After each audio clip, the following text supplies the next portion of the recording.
सारा देश में वज्रपात जनित मृत्यु संख्या ओडिशा रे सर्वाधिक। वज्रपातर पूर्वानुमान करी साधारण लोकों को सचेतन कराइबा एवं तत्क्षणात सेमानकु सुरक्षित जगह को स्थानांतर करागले ओडिशा रे वज्रपात जनित मृत्यु संख्या कमी पारिबो।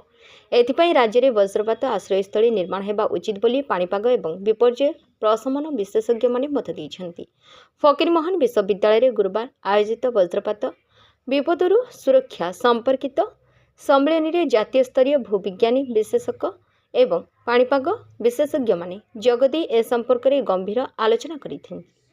विश्वविद्यालय स्नातकोत्तर भूगोल विभाग पक्षर आयोजित एही 3 दिनिया सम्मेलन उद्घाटन सभारे कुलपति प्रोफेसर संतोष कुमार त्रिपाठी अध्यक्षता करथिले। केन्दुझर स्थित धरणीधर विश्वविद्यालय ऑफिसर ऑन स्पेशल ड्यूटी भावे कार्यरत प्रोफेसर प्रताप कुमार महांती मुख्य अतिथि भावे जोग देथिया बेले चांदीपुर स्थित प्रतिरक्षा गवेषणा और विकास संस्था अधीन गोला बारूद परीक्षा केन्द्रर निर्देशक के सुचेंदर, बालेश्वर जिलापाल सूर्यवंशी मयूर विकास, जातीय विपर्यय परिचालना संस्थार गवेषक प्राध्यापक डॉक्टर अमीर अली खान प्रमुख सम्मानित अतिथि भावे जोगदे बिजुली और घड़घड़ी विपर्यय नहीं चिंता प्रकट करथिले। वज्रपातर पूर्वानुमान, सतर्क सूचना एवं आगुआ सुरक्षामूलक पदक्षेप द्वारा वज्रपात विपर्यय मुकाबिला करा जाई परिबो।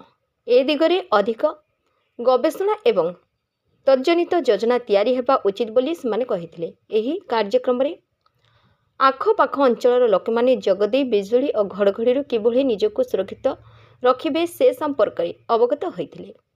आगामी दिन रे सेमाने एही वार्ता को अन्यमानक निकट रे पहुंचाइबा पई द्रुत भावे कार्य करिबा लागि कुलपति प्रोफेसर त्रिपाठी आह्वान देथिले। स्नातकोत्तर परिषद अध्यक्ष प्रोफेसर भास्कर बेहेरा स्वागत भाषण प्रदान करिथा बेले सम्मेलन आवाहक प्रोफेसर मनोरंजन मिश्र सम्मेलन उद्देश्य एवं सह आवाहक डॉक्टर निहारंजन राउत प्रारंभिक सूचना प्रदान करथिले।